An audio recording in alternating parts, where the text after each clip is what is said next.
I am excited to announce that I have a crocheted finished object to share with you today. Hello, my name is Emily Crow from The Cozy Crow, and welcome to my YouTube channel, where I love to talk about all things cozy. In this video, it is podcast episode 47, and we'll be talking about all the things I've been knitting and crocheting on for the past month or so. I've got quite a few finished objects, only one work in progress, but then a few fun yarn goodies to share with you. I guess I could say make sure to grab your beverage of choice. I just have water. Stay hydrated. I kind of felt like I didn't have a lot that I had been working on or that I hadn't made a lot of progress. I have quite a few finished objects to share with you today, which is really exciting. I actually have 3 pairs of socks and a whole garment that was not nearly this far along, and I worked my butt off to get it finished. And so I'm excited to share it with you today. This is actually a test crochet project for Janine Miska of Knits and Knots Winnipeg. Ta-da!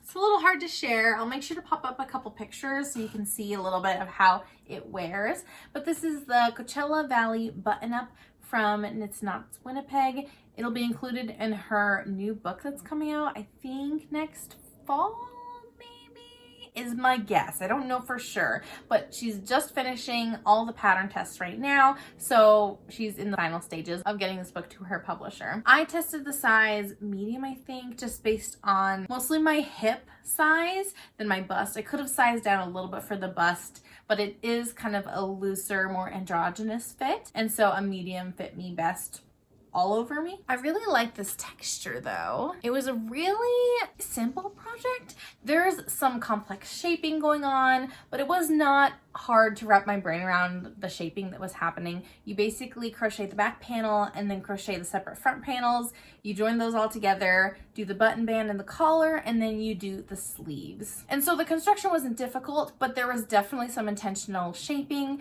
that took place. And I really like that Janine has been doing garment patterns for a very long time, and so she's really good at getting patterns to fit well. I definitely recommend her patterns, and there were really not hardly any issues that I saw in the pattern. It is very well written because, again, like I said, she's a very good pattern designer, and I've tested a couple times for her, and I really like testing for her when I get the opportunity.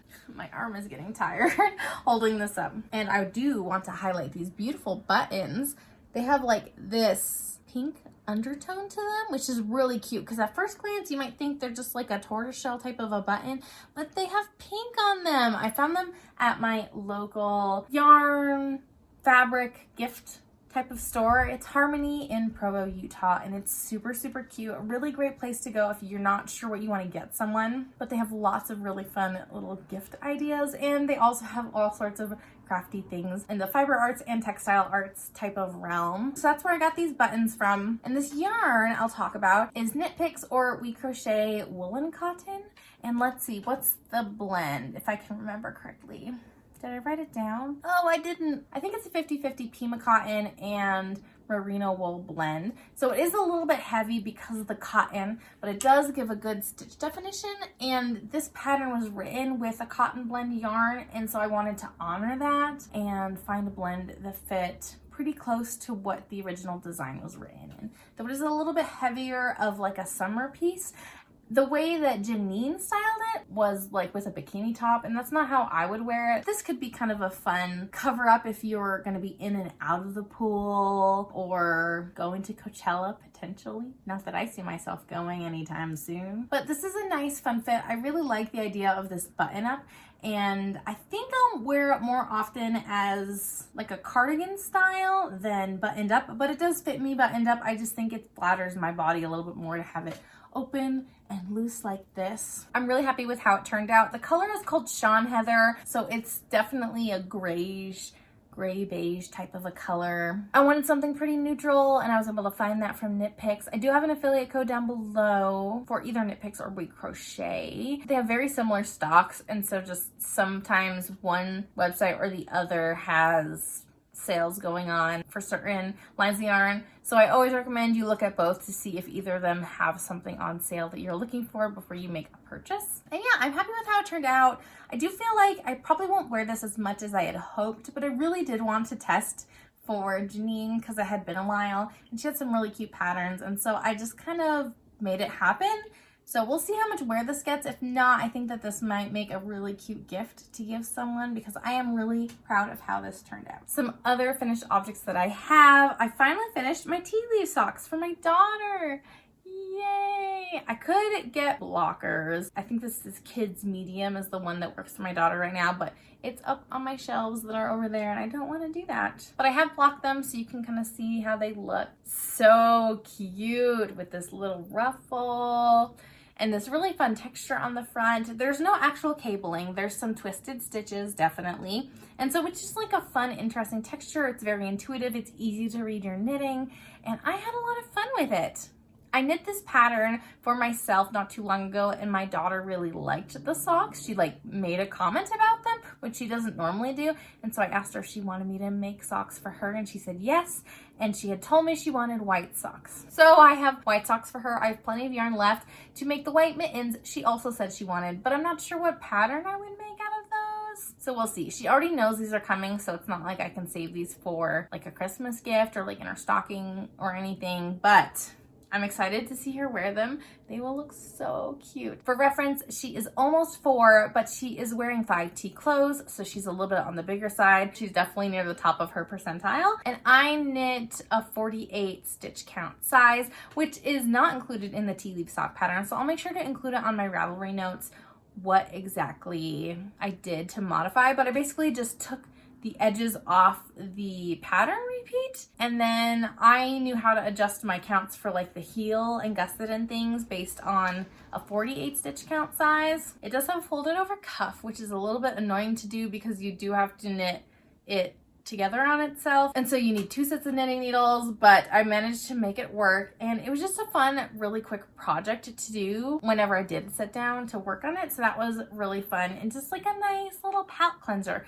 because I've already done this pattern before and it was a smaller version of something I'd done, and I'm really excited to see my daughter wear these. I've got another test that I want to talk about. These are the sourdough socks by Carly Perrins. It's a little hard to tell because of the speckles in this yarn, but if I fold this sock up like this, you can see there's just some cabling right in the middle of the sock, and it's like a 12 round repeat. So it was really nice to just be mindless for like 10 or so rounds and then be like, oh wait, coming back to the cable, let me pay attention and count my rounds. So that was really nice. It was an easy cable as far as cables go because of that. A nice and simple pattern. This is from the Homestead Socks collection that Carly just came out with. I really do love testing for her, and I test for multiple patterns of hers every year, and I've just really liked collecting her patterns, and there's many more that I want to try. There's some really cute ones in her backlist I want to get to. This is made from DK weight yarn. The yarn I used is Hypnotic yarn in the color Winter Mint. It was just like a one-time purchase I made from Hypnotic Yarn where they have like extras after their monthly boxes or whatever. And so I'd had my eye on them and I saw this yarn. I thought it was really pretty, and it was, though it definitely has more speckles than I originally thought, which is kind of interesting. And of course, I'm not an expert, so me just looking at a skein and thinking it has X numbers of speckles is not a recipe for successful interpretation of that colorway. But this is a DK weight yarn, and oh my gosh, sorry shadows. This is a DK weight yarn, and then for the heel and toe I used just an undyed skein of DK weight yarn that I purchased for a previous project that I've now used on I think 2 different projects. So I might need more of that undyed DK skein if I want to make the original project that I had intended. But it was nice to have just a little contrast within this sock, and I really love the colors, though I do feel like the blue and black speckles are not my favorite. My favorite part is definitely the minty green because I love the color mint. That pattern collection is available now in both a cuff down and a toe up version, and I definitely recommend, especially because now is a great time to knit some DK weight socks so you have nice cozy toes for the cold weather months if you live in the northern hemisphere. The very last finished object I have to share with you is one I just barely finished, but I squeaked it in before filming this video. This is the Crescent Shadows socks by Julianne of Twin Stitches Designs. These are inspired by Crescent City, specifically House of Earth and Blood, which is book number 1 in the Crescent City series. Both this pattern and these yarns were included in Yarnaceous Fibers book club box for this book, and I just barely finished. I'm so excited because it is an 800-page book. It took me a while. You'll be hearing more about these socks as well as that book if you watch the vlog that should be up on my channel by the time this video comes up. And I don't even remember what all of the colorway names are. I remember this pink is called Danica. I think maybe this green is called Bryce. I know that the main color is called Nightfall, and I think the gray is called Star Sword. And this blue is based off of Rune's eyes, but I don't know if it's called Rune or what. I really don't remember. I should have paid more attention, but they all came as mini skeins, and now that I'm done with the project, all the details are no longer in my brain. This sock leg is definitely higher than I usually like for my socks, but they should be nice and cozy, and it was a fun way to showcase all these yarns. I do like to, when there's a pattern associated with the yarns in the box, actually make the pattern associated with the yarns in the box, and it just makes for a complete experience for me. I've done these book boxes a few times before. I'll definitely link the playlist for it up above and down below if you're interested, but I really love combining my love for reading and my love for yarn in these really fun packages. If you know of any other indie makers that make these types of boxes, let me know, because I would love to partake and enjoy them, because I had a really fun time with this box. And like I said, you can learn more from my vlog that should be out on this channel right now. Would you believe me if I told you I only have one work in progress to share with you? None of my other works in progress got any attention because I was focusing on a lot of these projects that I finished today. And so I'm ready to get back into some of these things that I put aside for a little bit. But let's talk about the one whip that I really should cast on the second sock for. And this is my Dino Doodle sock that I knit for my daughter. And this is a pattern by Jamie Lomax. I tested this pattern for her. I only needed to do one sock for the actual pattern test. And so I haven't cast on the second sock because I worked tirelessly to get this finished. I don't know if you remember last time I shared, I made a mistake. Because I was following the charts as is, which made it so that my T-Rex skull was going like this orientation. So it was going to be upside down for the final sock. I should have seen it coming, but I was just about finished with that motif, and then I realized what I did. I had to rip it all back, and I decided instead of flipping all of the charts upside down to make sure I don't do that again, I decided to just make a toe-up sock. And so I did, and I ended up not having enough space to include the T-Rex skull like I had originally planned, but I included all the other motifs that my daughter was interested in. My contrast is not perfect because I just kind of pulled from my stash, and I have a lot of variegateds in my stash, not a lot of tonals. But if you look closely, or maybe look not too closely, then you can kind of tell. But I've got some stegosauruses on the bottom, some tracks right here, some eggs, including a T-Rex, a baby T-Rex. I've got some leaves just to fill in a gap before the heel. I've got some mommy T-Rexes, which match the baby T-Rex down here. And I've got some bones up here. Ta-da! This was a fun way to just like dig through my stash and kind of pick what colors spoke to me in relation to one another. And it was just fun. It's colorful. My daughter really likes it. I have a lot of ends still to weave in. So I have some work to do, but I really should just cast on the second sock and get started so that I can make progress on this. Yeah, because it would be nice to just finish this and put away all those scraps that I collected to try to fit this color palette, and I can kind of clean up because I have a huge bag full of scraps in this color palette that are just lingering around. So I gotta make my second sock. I am using finger and weight yarn for this pattern. I did a 48 stitch count sock, just like I said for the other socks for my daughter. I did a fish lips kiss heel because that one is just really fun to do. And it's a nice fit for doing a color work type of a pattern and not having to adjust over the gusset of a heel flap gusset sock. So yeah, I definitely made adjustments to the basic doodle sock pattern to make this fit my daughter. But since I'm comfortable switching around my numbers and knitting a 48 stitch count sock, it wasn't a big deal for me to do that.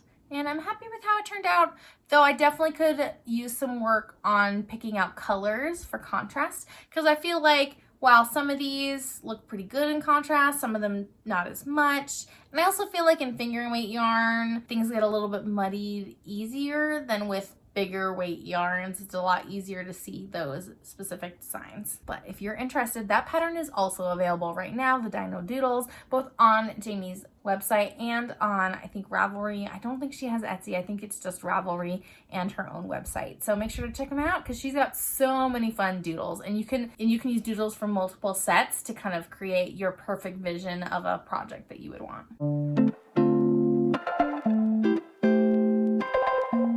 Let's talk about some fun yarn goodies that I got in the mail recently. We'll start off with a book because this is one I've been waiting for. This is The Gnomes of Grimblewood, and this is by Sarah Shira. I have loved making her gnomes. I have a whole pile over there. I definitely haven't made nearly all of them, and I have at least one gnome whip that's sitting in my whip basket near the bottom that I need to catch up on. But this is really fun because it has some recipes for some gnomes as well as some specific gnome designs included and how to do them, both by including which like nose to use or whatever, which beard to use, but also other distinct features that you might not have used before. I haven't decided which ones I may make, so there's one with a really fun cable hat that I think would be really cute. And there's all sorts of others, like I don't know how many are included in here.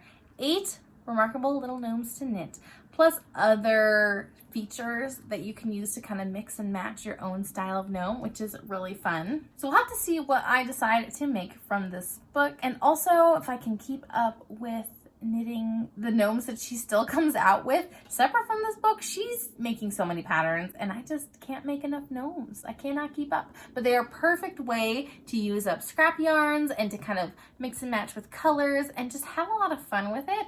I really enjoyed pulling from my sock yarn scraps to make all of the gnomes I've made so far, and I definitely plan on making more. I've got one more yarn adjacent goodie to share with you. This is a marker by Deli Dino, and I have an ankle burger. It's so cute. It's an Ankylosaurus burger. They make tons of food related dinosaurs, and last time I ordered from them, I'd wanted an ankle burger, but they had sold out, and so I just got the hot dog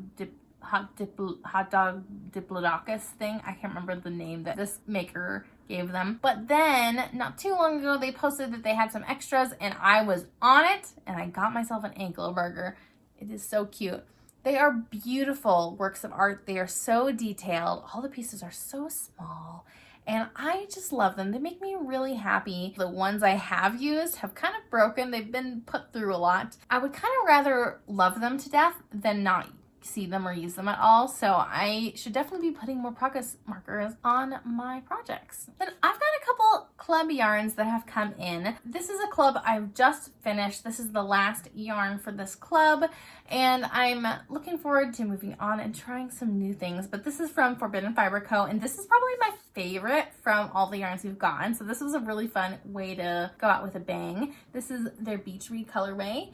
It's from their Novel Notions Club, so inspired by different genres. This dyer will dye yarn and then do a book club about a book from that genre. I don't know what book they had picked for this because I haven't had a chance to join in any of the book clubs, but this is just really pretty with this like corally pink and these purple and blues. It's just really fun. It's on the Fortitude base, which is 100% superwash merino, which is not my preferred fingering weight base, but I'll find a home for it. Maybe a hat.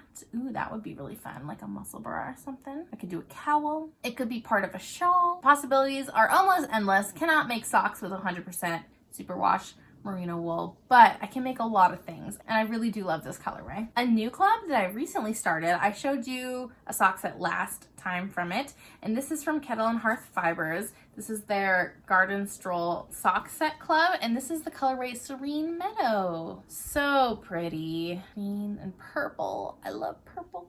So pretty. Gotta figure out what I want to make with these, or if I just want to stare at them, because they are honestly so beautiful. And I really like Kettle Heart's dye style. I was ambassador for them a couple months ago, over the summer I think, where I was gifted a skein and I made something with that skein, and it was a really fun opportunity to try a yarn from a dyer I hadn't purchased from before. And since then I have purchased some of the yarn. I really did like the yarn that they have to offer. I do not know how much longer this club is going on for, so if you're interested, you should definitely sign up, because I don't know how much time you have left. And then my final club that I have to share with you is the Pride and Prejudice Club from Woolberry Fabric Co. And this is month number 6. I have one more month that should be coming soon. And this color is called My Courage Always Rises. It's inspired by the 2005 Pride and Prejudice movie, which I need to do a rewatch of. So pretty. This tonal red. It's definitely a warm red. It has some like pink undertones. So pretty. I guess I can talk about this mini skein too.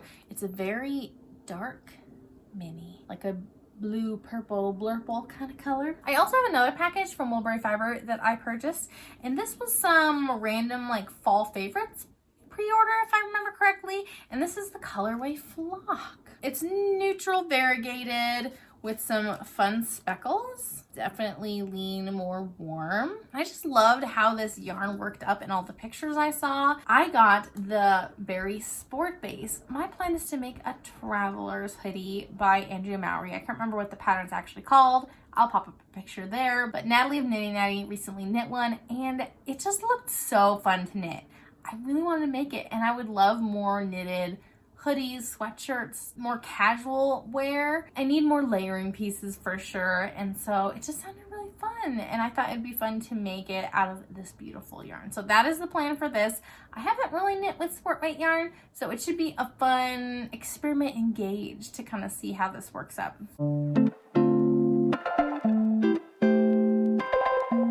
This is gonna be kind of a short podcast. I'm trying to think of what is going on with us.